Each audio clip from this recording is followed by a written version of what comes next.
There we go. Slides are working. Technology. It's always the way, isn't it? It's all good. Hey, thanks for joining us today. We're going to have some great fun conversations as we go. But there's a couple of things we've got to remember. Firstly, make sure you got your morning tea. My darling wife looks after me, good and healthy. And of course, the old cup of coffee. And a little bit different. We're back in the offices. We're all back in the non-COVID mode. So this is the new offices for the FBAA. I think last time we might have shot from here, but all coming together very nicely. So fun and games. And also on that, given we're coming out of all these COVID restrictions we've been under for a couple of years, we're now back face-to-face with our normal events. You know, Whitey's always done digitally, the best way to reach everybody. But make sure you keep an eye open in your emails for when we're running events, and make sure you're registered to come along. We'd love to see you. We just had our conference in March, which was the holdover from last year. 764 people came along. So it was great to have the family back together again, and we certainly look forward to gathering the rest of our family as we go around the country over the coming months, or coming weeks, I should say, starting next week. So watch out for that. Make sure you come along. Love to see you. But for now, we need to get on with Q&A with Whitey. So first thing we must do, special thanks to our sponsors who help us or enable us to bring all the content that we do to you free of charge. So special thanks to ALI, Bluestone, Vinstro, Prosper, Heartland, Insurance Advisor Net, On Deck, FundTrap, Credit Fix Solutions, Affordable Staff, Lend, Pepper Money, Stripe Financial, FE, AAMC, Ampin, and Trailbook Loans. And of course, a special thank you to Suncorp, who are our wellness sponsor. This enables us to bring you our confidential counselling program if you are struggling with mental health challenges or even with financial challenges. You can ring the hotline there on your screen, 1-800-808-374, and speak with a wonderful professional people at Assure who will look after you in the strictest of confidence. It's free, and thanks to Suncorp who pick up the tab. And none of us get any details on what your conversations are. They are in just complete strict confidentiality with yourself. All that Suncorp gets is a bit of a tally at the end of the month to say X amount of people use the service, pay the bill, because nothing's actually free. But that's the deal that Suncorp have done, and we love them for that and thank them for their support and participation with the FBAA for our members and your family, should you want to use the services of a confidential counsellor to help you through dark patches in your life. We all get them, I get them, and it's a part of life. But we're going to flip the dark side of the conversation, and we're going to welcome our special guest, Amanda Gore, who's the CEO of Joy Project. So I think we all can do joy in our life. Joy, Amanda, come and join us. That's what I'm trying to say. And welcome. Lovely to have you and lovely to see you again. Thanks for being a part of Q&A with Whitey today. You are most welcome. Thank you for inviting me to be here. And hello to all you lovely, hardworking, independent mortgage brokers out there working your asses off in COVID. Yeah, you're right. They tell us they've never worked harder. So that's a good thing, especially because they're all small businesses. So nothing like a bit of hard work. Keep you going. Yeah. But look, Amanda, thank you so much for joining us today. And we're going to talk about all around the conversation around joy being the ultimate business fuel. And I'm really looking forward to where that conversation is going to take us. I think it's going to be a lot of fun. But also, before we start, I've got a few fun facts about you here. I've been snooping around. Boring. I'll cut you off if you start. People need to know you're the expert, and it's an important thing. So you've had over 2 million YouTube views. You've been speaking for about 35 years to over 2 million people. You've groups from 12. People I'm old. Hey, look, you're not. This doesn't come with youth, let me tell you. Yeah, not this colour either. Yeah, I tried that once, and I went and saw a mate after I did that, and he nicknamed me Fruit Jingle. Didn't turn out so well for me. Luckily, I'm very good hairdresser. Yeah. So you've done presentations across the world. You've written 5 books. You're highly educated with a Bachelor of what we got here, physiotherapy, and a major in psychology, master practitioner in neurolinguistics. Obviously, I need some more training on that, and occupational health. And to me, it's important that people understand that the guests that we bring on here are experts in their own right. And sometimes if they're people such as yourselves from outside of our industry, it helps to frame why we're talking to you, because you're the best in the game at what you do, and it's important the conversations you can bring to us. So I'm keen to progress that conversation, and I've got a tagline here. Like I said, I've been sniffing around, that there is one guaranteed business advantage: joy. Tell me what this is all about. Let's just let the conversation go with this, because I've got other bits and pieces here, but this is really interesting. Well, if you stop and break down joy, it's a feeling. And my philosophy has always been that business is all about feelings. And I'm just teaching my grandmother to suck eggs, to want of a better phrase, because, you know, it's kind of like a blinding flash of the obvious. No one likes to do business with someone they don't feel good about, and they don't like, they don't trust, and they don't feel like they're a partner in the business that they're talking about politicians. Oh, yes, indeedy. Yes, we are not talking about politicians. They're busy controlling the feelings and putting fear into everybody. And that's probably, without question, it is the real pandemic. It is, everybody is fearful. And, you know, it's kind of like Business 101, but because it's Business 101, hardly anybody talks about it. And because it's just an assumption that everybody makes, but then you're not conscious of it. So you forget, like when we were having a bit of a chat beforehand, Pete was saying that many of you, if not most of you, call the person, the human, who comes in to see you in the hope of getting the biggest loan they're ever going to have in their lives, most likely. So probably one of the most scary things they've ever done in their lives. They're coming to you, and they're feeling disconnected from everyone, and they don't really know you. They've found you either through a referral, one hopes.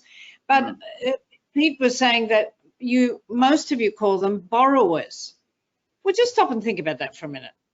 If you're thinking about another human being and you have labeled them borrower, it's a bit like transactional sales.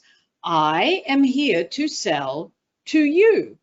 You are here to buy from me. We sit on opposite sides of the table. There's my role, there's your role. And we play this game. Well, it doesn't work anymore. People don't like playing games. They like to deal with authentic humans who are transparent and honest. And when you call someone a borrower, you know, it's, I don't know, it's not humane. Very, it sucks. Look, right. And folks, Amanda pulled me up on that real quick the other day when I dropped the borrower word, let me tell you. And rightly so, to be honest with you, because I talk about our industry as our family. And I honestly, that is my view of what we do and what we are. And so, although I've been in the industry probably far too long, I instantly went into that mode of calling the customer, or however you want to frame them, as the borrower. Very, very cold, and very not emotional. It's written in the document, so you've just used that. And by the way, hello, Rhonda Porter out there, because I know you're watching, and you've heard me say this before. But instead of calling people borrowers, why don't you look at them and feel about them as partners? Because you are a partnership. And I started off as a physio, and I just was treating my ex-husband the other day, and I nearly went crazy, because we're exes, but we're best friends, and he's a great guy. But he doesn't like medical stuff, whereas I love medical stuff and wellness and health, and trying to get him to work with me as I was treating him, because you don't go to a physio or doctor or someone else to get better. You actually go to create a partnership where the two of you work together to get you to a place where you can be in a better state of wellness. But very few people look at it like that in a medical profession. It's the same in finances. You two are partners in this business. You know, you have to teach them how to present their information, what they need to do. They have to, give you the right information and be timely and all those things. But instead of, And I mean literally setting this up physically. Instead of sitting at the opposite side of a table with these people, many of you would go to their homes, I imagine, then make sure that you actually sit at 90 degrees to them. And then you put the documents that you're working on between you. And so it's me and you sitting at 90 degrees to each other, or together, 180 degrees, and together we work on this document that is your loan and your pathway to happiness and joy. Because that's interesting.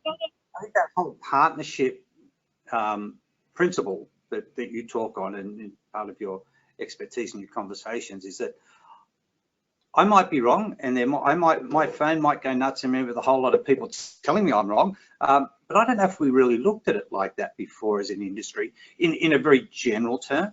But I think that also it's very important, but it also lays down some of the foundations of what the expectations are that are going to be through this process. If you're sitting there together as a partnership, the expectations are together, the understandings are together, and therefore it's not fragmented, it's not like a war, one against the other sort of thing. It's, yeah, I love that, love it. And I studied quantum physics since I was at uni, so that's like approximately 1 billion years. And what people don't understand is that we're never separate. None of us are separate. The Institute of Heart Math in America is a bunch of engineers who've done a lot of research on the body. And we know that the body is a giant bioelectric current. And every organ in your body generates an electric current.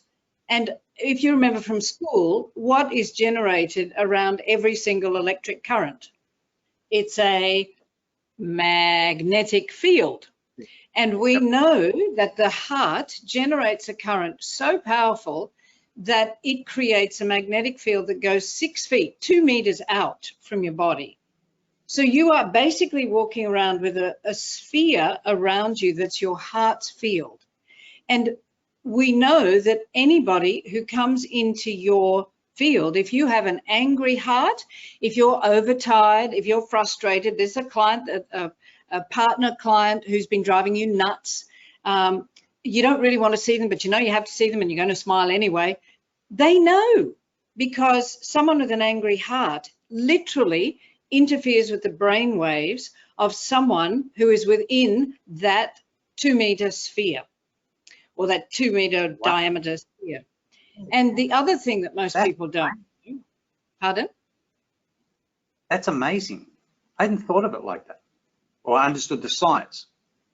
Go and have a look at Institute of Heart Math. I think it's heartmath.org, and they have lots of information on there, and lots of great kind of meditation, but they're not really meditation. They're sort of visualization techniques to like seriously calm your heart rate and calm you down. So it's a very valuable resource for you to go there and try some of their cut through and other techniques they have.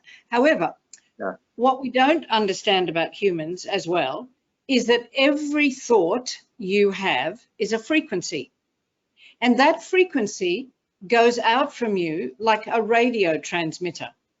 And everyone else picks up that frequency. So I'll just give you the science and the way I describe it, and then I'll give you examples of how this works and how it relates to your everyday life, not just business. So we all walk around with invisible fish bowls on our heads, and in these fish bowls are sparkly bits. And my sparkly bits and your sparkly bits talk to each other all the time. And if what's coming out of my sparkly bits doesn't match what's coming out of my mouth, guess what you pick up? And it doesn't matter who you are. If you're a human, you will pick up what? Sparkly bits. Sorry, Sparkly bits. And I always try to use symbols. And I'm going to share with you a few symbols that I've used today, because humans remember symbols. They don't remember words. So remember that when you're creating partnerships and turning this human that comes to you to get a loan, not just another satisfied customer, but into a living, breathing advocate for the fabulous experience that they had with you. And one of the best ways you can make it a fabulous experience is to make sure that your sparkly bits are always saying positive things about that person and not being judgmental or any of those other things. And, you know, nobody teaches this stuff, but this is how men, and I'm not picking on men, I know there'll be some men listening, a lot of women today, but no one teaches men this, so they don't get a fair go. When men get to be sleazebags by doing this, because a man will be talking to a woman and out of his mouth are coming the words, my, what an intelligent, attractive, charming woman you are. And his sparkly bits are going, whoa, great tits. Now, I know that's a bit and you're not supposed to say stuff like that, but it's true. All right. And women don't get accused of being sleazebags because we don't stand there talking to blokes going, whoa, great crotch, mate. We don't do that. We look at your bum as you walk away and you don't pick it up as much. You still pick it up a bit, but you don't pick it up as much. So apart from that angle, how this ties into everyday life is, and particularly business, let's go life first. You have children. You cannot tell me that your favorite child does not know they're the favorite and that the others, if you were all sitting in a room where I could see or on the screen where I could see, I would ask you to put your hand up and say, who knows they were the favorite child? And all the people who were favorite child put their hands up. I was too. Who knows they were not the favorite child? And, you know, the rest of the room put their hand up. They know. You have to find something. It's not like a parent wakes up in the morning and goes, how can I destroy my child's life today?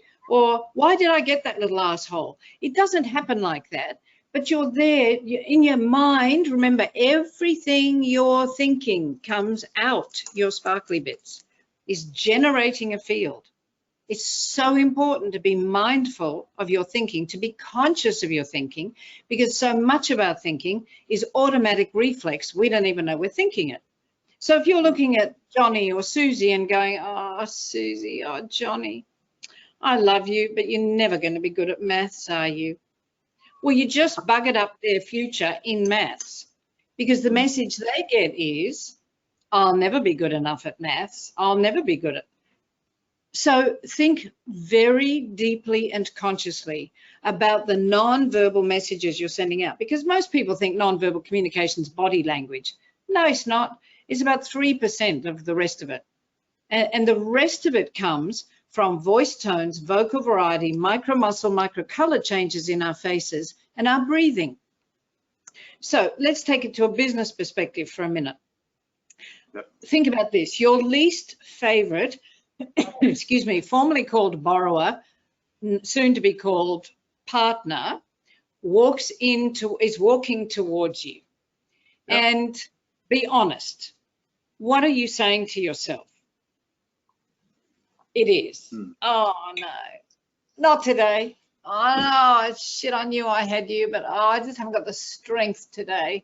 Please, please, please, please, will you have the papers ready? Please, will you not be an idiot today? But your mouth goes, hi, great to see you. Well, what do you think they pick up? There's no way they can pick up words because the sparkly bits are so potently present. So you have to find one thing that's good, at least one, about this partner that's coming in that you previously didn't engage with much or didn't like much and you just suffered. If you don't think they know that, they're going to make your life much more difficult, because they do.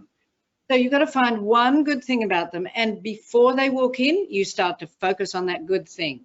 You start to imagine that they've done the work that they needed to do. And take a few deep breaths so that when they walk in, you are in a better state, you feel better, which will mean they feel better, and that whole interaction transforms. And, you know, people look at me and they think I do stupid stuff and I'm just crazy on stage or on webinar, but people will remember this, and it's true. You know, it's just true. Nobody talks about it. Like this. This is a magic wand. You can't buy these on my website because I used to get them made in China, but it's too hard now. So you just have to buy tinsel. And if I were you, I would buy tinsel. I would wrap it on. I would make sure I had a very sparkly phone case.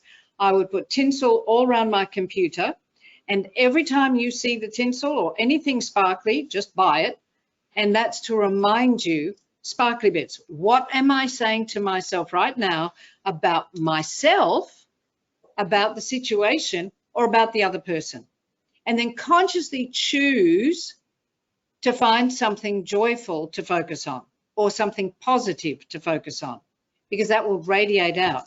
And so these, they are on the website, but this is a magic wand. Now, if I was a mortgage broker, I would have lots of these, because every time I got a mortgage for someone, I would call them and I would go,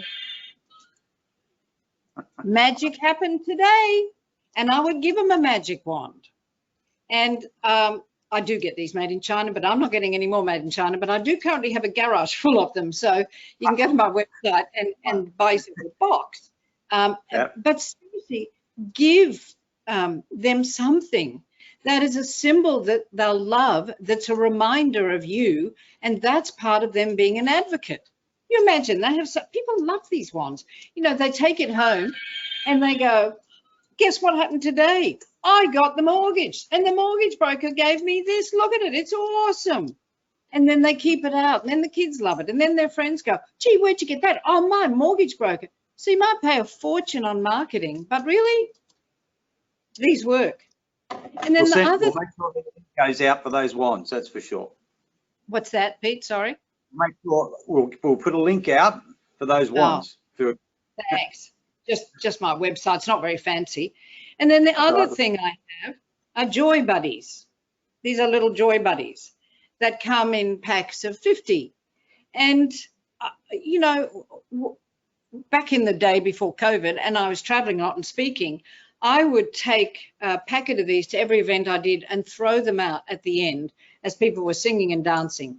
And there's a Justin Timberlake song called Can't Stop the Feeling.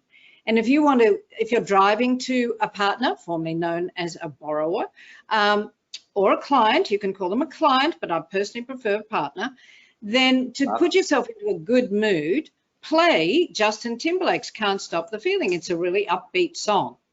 And that helps you get into the right state where you're breathing and laughing and put your sparkly bits into a better place. And you are consciously thinking about how you feel, how they feel around you, which is critical. And so the joy buddies, people go nuts. I mean, they basically beat themselves up to get them. They're little finger puppets.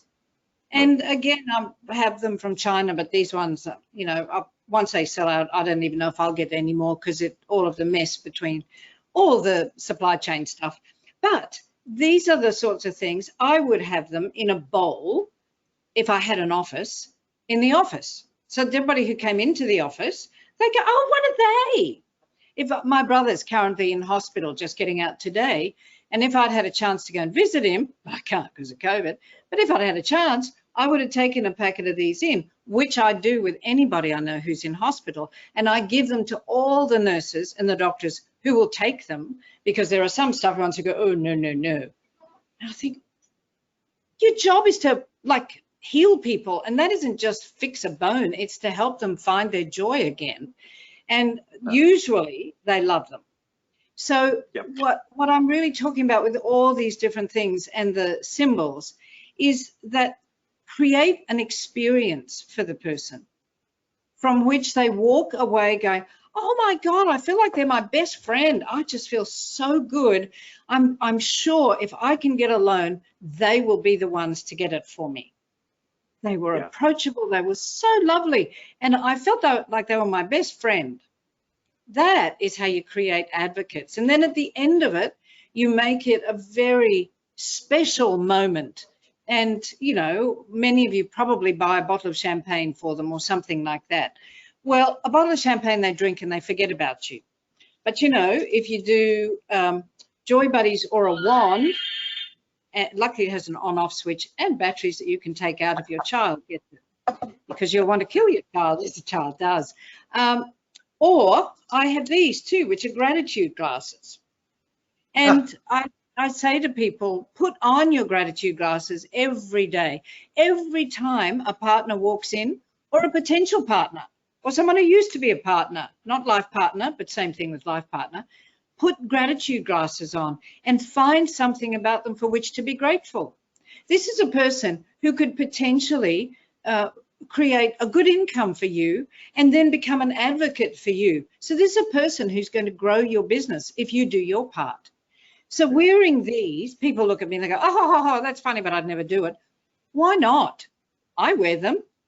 You know, when I go to hospital, I'll wear them, and I'll look, a nurse or a doctor will come in and say, I mean, nobody ever walks up to you and goes, oh, piss off with those glasses on.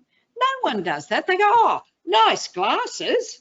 And I say, no, these are my gratitude glasses. And I just want to share with you why I am so grateful for you and what you're doing for my brother or my mother or my sister or my child or whatever it might be. So if you explain what they are, don't just like give these to people. And you can get, I get these in China because they're heart-shaped, but you can get them from dollar stores and call them gratitude glasses. And you explain to the person, these are my gratitude glasses, and I'm giving you a pair so that from this day forwards, you can look at everything in your life with gratitude, because it changes everything. And also because I'm so deeply grateful you came to me for your mortgage and you allowed me to help you buy your dream. Yeah. Because that's what you're in the business of. Yeah. Sorry. It's so, no. It's so incredibly powerful. I mean, it's I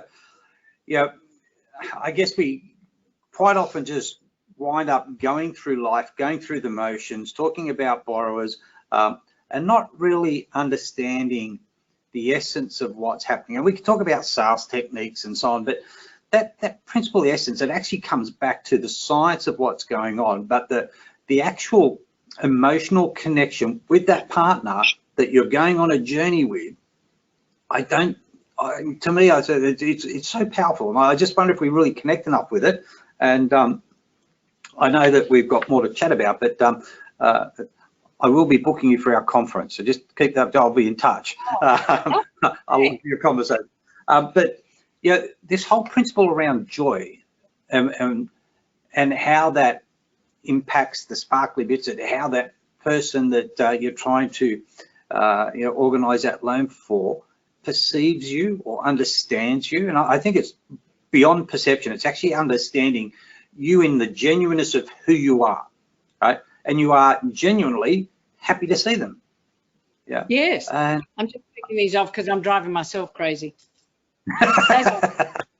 That's all right. That's fine. I can understand that. But yeah, I don't think we really understand the power of that.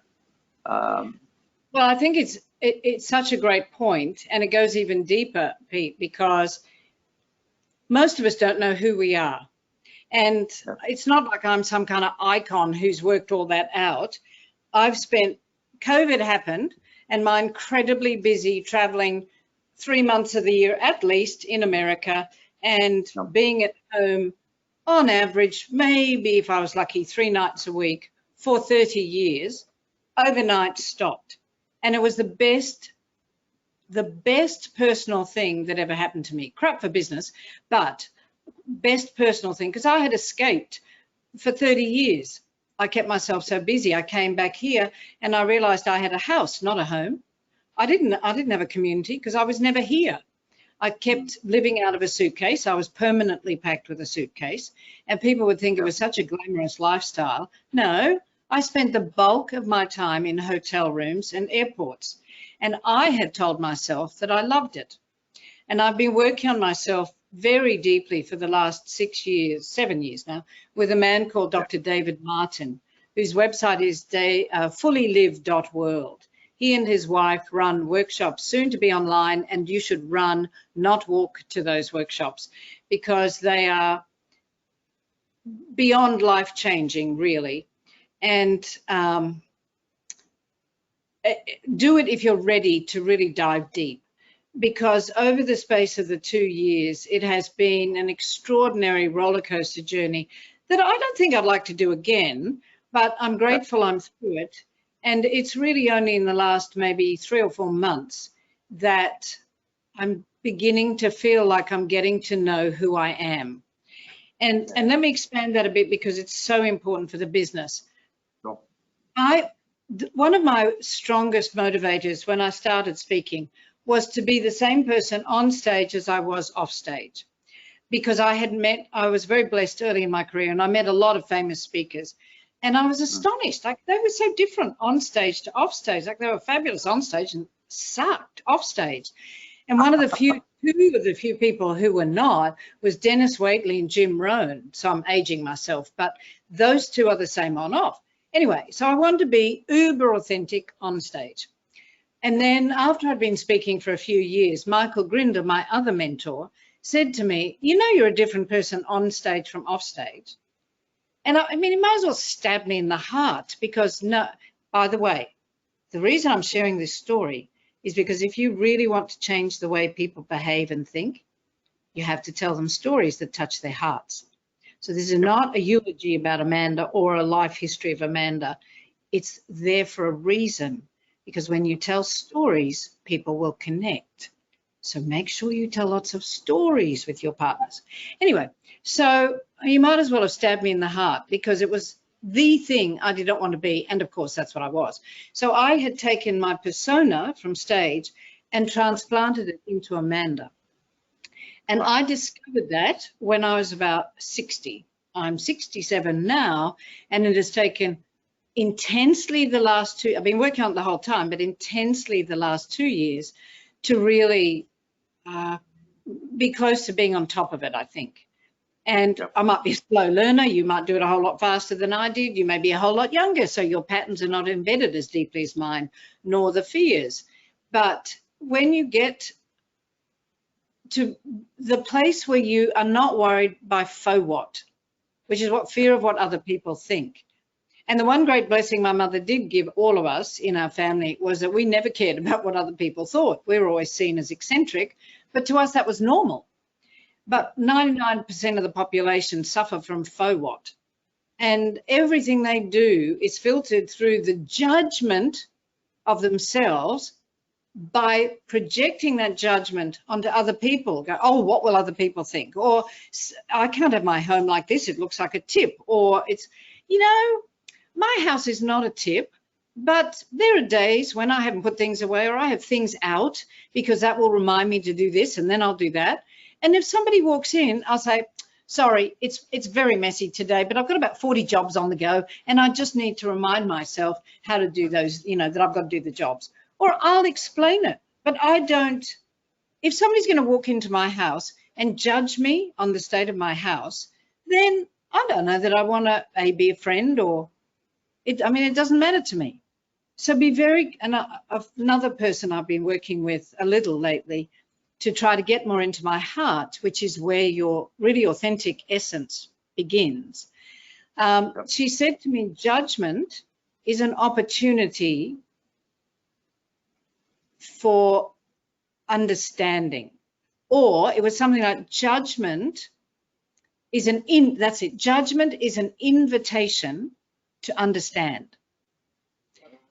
So the next time, and of course we make judgments like 24/7 basically, and if you can start to become more conscious of what you're saying to yourself, because that's where the judgments are. You know, somebody walks in, oh God, they're never going to afford more. No, how am I ever going to get them a loan? Well, you don't know. They might be a billionaire who, or they just inherited something, and just because they don't dress in a fancy way that you think is acceptable, you might just have shot yourself in the foot if your sparkly bits are going, uh-oh, got a loser here. So remember, every time you make a judgment like that, it's an invitation to understand. And when you invite others to help you understand, and that's a great phrase Michael taught me, when you're talking with people, note with, not to, when you're connecting with another person, one of the first questions I would ask is, help me understand what it is that's driving you to buy a house. Help me understand what's important for you, what really matters, and help me understand what you see the mortgage process being. And then you'll find out from them, well, they've got no clue. So here's an opportunity for you to describe the whole process, make sure they understand all the steps, make sure that there's a description in there that, you know, the way I look at my business is that we are partners. you and I work together to get you the loan that you want. And so we both have roles, but we work together to do it. So there are certain amounts of information and bits of information that I need from you, and then I take it back to the company. I put it all together so that it's got the best chance of being accepted. Then we take it back, and if there are changes to be made, we work together again, and hopefully together at the end of this, we'll celebrate together. So you take it from that judgment to help me understand, to learning more about them, to positioning what's expected of them, what's expected of you, and then you avoid, before they even begin, a lot of the conflicts and dramas that happen. Does that make sense? Yeah, completely. So much sense. Hey, I noticed you also talk about the joy of mindset, and there's 3 skills for change, but the conversation I see is about being mindful is waking up and becoming more conscious. Can you just sort of expand on that a little bit? Because I think it's a wonderful visual concept of what mindfulness is talking about. Well, I had the great pleasure of meeting Ellen Langer once, and she is the goddess of mindfulness. She wrote the first book.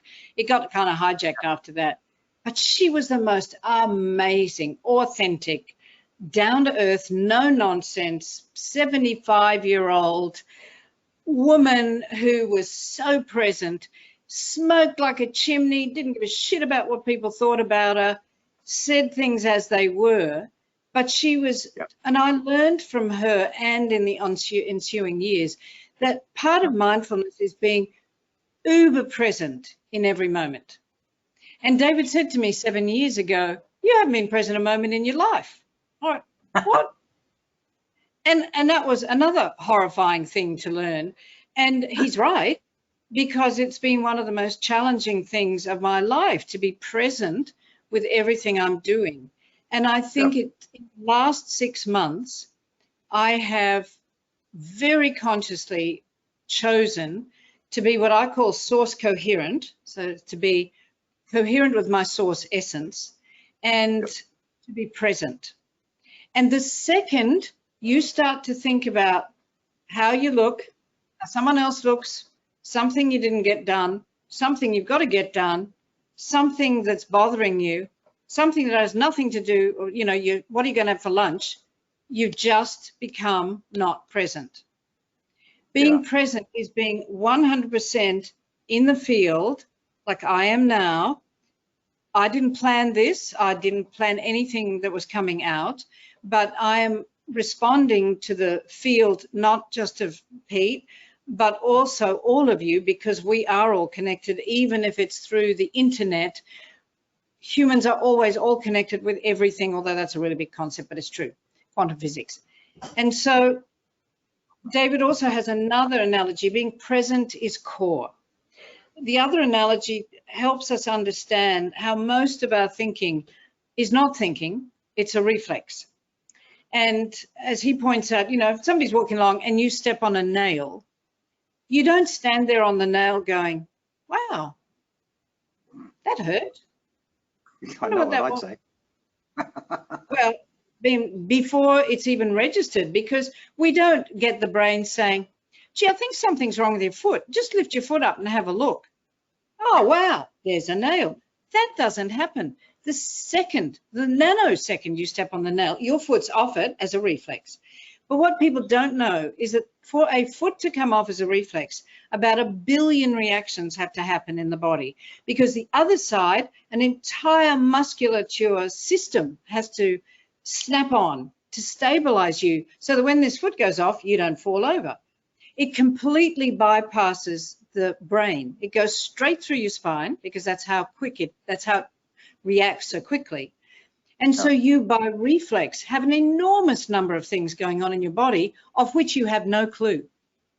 Well, sadly, things happen to us when we're children, and it isn't what happened to us that determines the rest of our lives.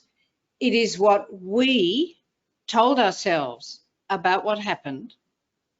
It's what we told ourselves about ourselves that are embedded, that become the reflex that run the rest of our lives. So to give you a tangible experience, there are 3 core fears. The first is I'm not good enough or I'm not worth loving. Now, if please will you talk to your children about these 3 core fears, because by the time you're 7, 1 or more of them is embedded. I got the trifecta, but most people don't. So I'm not worth loving or I'm not good enough. I told myself I was worthless. The second is I'm unsafe in some way, very common if you have an alcoholic parent or a mentally unwell parent. And the third is that I'm separate, which is the core fear of all humans. That if you want to put the fear of everything into a human, separate them, make them wear masks, make them stay 2 meters, heart space, away from everyone else, make them really anxious about coming back together, make them really anxious about hugging, interacting, doing all the things that brought them joy. So you just feed into that core fear. And those 3 core fears determine, as a reflex, so that quick, your behaviors. So a new partner might walk into your office and you aren't even vaguely aware that that person reminds you of your alcoholic father, and without even knowing it, you've already got a wall up. You're already, I'm not good enough, I'm scared, I'm not going to do well with this person. You don't even know you're doing that because your foot's off the nail. So that mindfulness and the consciousness and the waking up to those fears that are driving you is absolutely critical. Yeah. Because we don't know we're thinking them. We don't know they're operating. And we don't, you know, you don't wake up and go, how can I destroy my child's life today? What fears can I embed in them? Oh, I sometimes have that. Well, okay, that was probably justified. However, you know, no one does that on purpose to destroy a kid's life. And, you know, you look at the patterns in your life and the victimhood in your life. And the hard part with this is, if you're really conscious, is that you have to own those stories. No one else told you the stories. Yes, you could have been, I mean, I was in a difficult environment. My dad was an alcoholic, and my mum, I didn't even know this happened till she died, and I was 54. But apparently she left my younger brother and I for a year with an Indian nanny. Long story, I won't go into it. But my sister was away at boarding school. Well, you know, I didn't know any of that. Nobody taught me these fears. I didn't know that I was not good at, I knew I didn't like being around drunk men. That was the only thing I was conscious of. I was all right with women, but not that great, but better with women. But there were patterns in my life that kept playing out. And it wasn't that, things did happen, but I could have turned into a victim and gone, oh, they did this to me when I was a little girl, and I had this happen, then I had that, and oh, poor me. And that's one kind of extreme victim. The next type of victim is the one who doesn't really think they're a victim, but they really are, because they're not taking and owning 100% responsibility for the way their life looks right now, today. Yeah. Why are some people with deeply damaged backgrounds so successful in business and others aren't? It's all the stories they tell themselves. And yet I managed to be, thankfully, a very successful in terms of, you know, financial and numbers of bookings speaker for a very long time on those 3 core fears. But what drove my success and my drive to be the best was those fears. Now, what drives me is that I want to be source coherent and present, fully present in every moment, and allow what comes out to flow, which means I'm more conscious of everything in the field, of everything that's going on. And I can, without even thinking, respond appropriately, or respond in a way that's necessary, or read something that I wouldn't have seen otherwise. And people feel seen when you're present with them. Yeah, I'd love to carry this conversation on for hours, but I'm not, because I'm going to do that at our conference. But just understanding or not understanding, realizing the science behind what's actually happening in a connection with another person. I've been 43 years in this industry. I've never thought about this. Okay, and I turned 60 this year, so I'm only sitting up there going, wow, yeah, like I wish I'd known this 20 years ago. But yeah, I started doing a lot of this when I was 60, so you're good to go. That's it, beautiful. Life starts at 60. I love it. But yeah, I find it absolutely not just fascinating, but I just want to explore it more and more and more. We don't have time today, but it's such a fascinating conversation because we tend to live in the reactional life that we're in. So we meet someone, we react to that, but never stop and think about, I guess in one respect, why somebody is more successful in the manner of which they deal with people versus why sometimes it's really hard and it's a shit fight and you just can't get your head around things. Yeah, exactly. And what's more, every single partner that comes in to see you, every human that you interact with will have one or more of those fears. So go with compassion and remember those fears. I'm not good enough, I'm not worth loving, I'm unsafe in some way, or I'm separate. And your children, if somebody bullied them at school and they don't feel like they fit in, they will have all three. So you need to talk out loud with them, no matter what age they are. Hey, you know, we heard this woman talk about these fears the other day, and I thought that was really interesting. Do you think any of them would apply to you? Or if they're under 7, you are constant, so grandchildren as well, you're constantly telling them how lovable they are, how they are worth loving. They are always safe with you and they can make themselves safe, and that they always belong, they always fit in. And you just reinforce those messages constantly, because the greatest gift you can give a child, in my opinion anyway, but I reckon it's true, when they leave home or when they get past 7, is that they feel good about themselves. Because at the root of everything is how you feel about very supportive and comments in regards to our conversation. But something I touched on earlier, Rhonda was just saying you need to speak to some of our politicians. Although she was a laugh after it, we said that a bit earlier because I kind of agree there. But yes, there another bit. Rhonda. Hey? I'd rather shoot myself, Rhonda, than go speak to Yeah, I was dealing with them yesterday. I know how you feel. Look, I'm actually going to wrap up now because I want to say thank you.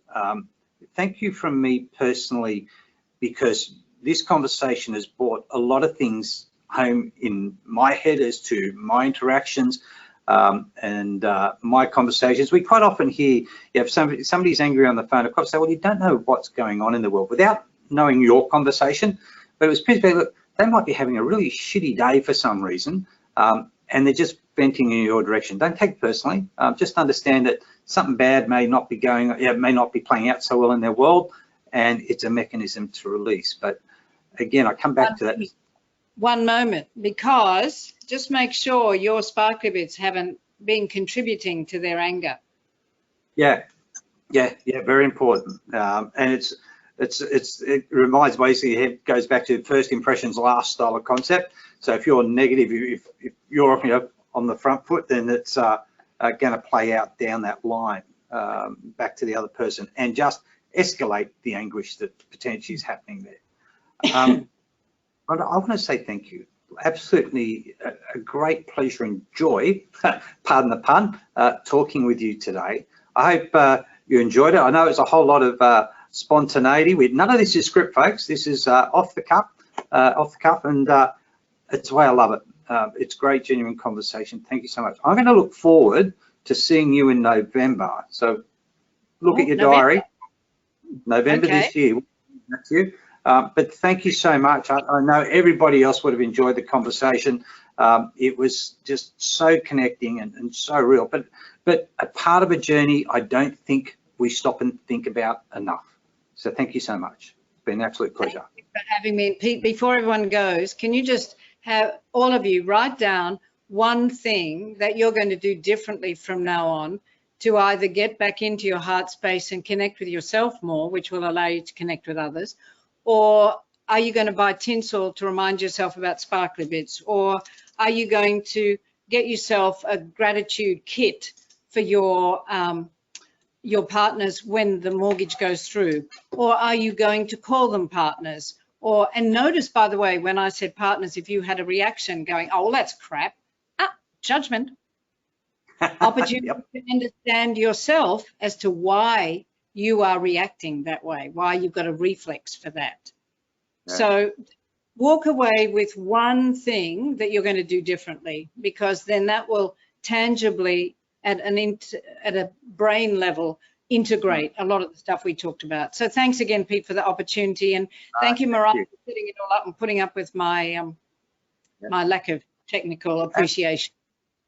That's all right. And folks too, for everyone who's watching, if your aggregator wants to book Amanda to come and chat at an event, you'll find her details online. We'll be sending out a link afterwards and so on, but certainly worth getting Amanda along to things if it works with your aggregator, but we most certainly will. I promise you that. Thank you, Amanda. Appreciate it. Thank you. Thank you.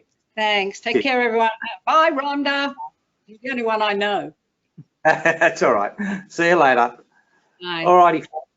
Thanks very much to Amanda for her conversation. I absolutely love that conversation. I could dive into that for hours and hours on end, but we are running out of time, and keep an eye out for what's coming up next with Q&A with Whitey. We're going to be talking to the CEO and founder of Rent Better, Jeremy Goldschmidt. I probably said that wrong, but anyhow, it's close enough, it's good enough. But he's got a really interesting piece of tech, but I think from an industry point of view, you'll find it pretty cool to help you manage investment property. So watch out for that. Look forward to it. And of course, don't forget, thanks to our sponsors to making everything happen for us. It's been great. And also, you'll get a little email from us, which will give you your CPD allocations for today. And also, we'd love your feedback. It's always helpful for us to make sure we're on message for you. Thanks again. Have a wonderful week. And I will look forward to seeing you real soon at our face-to-face events all around the country over the next 5 to 6 weeks. See you there. Take care. Bye, everyone.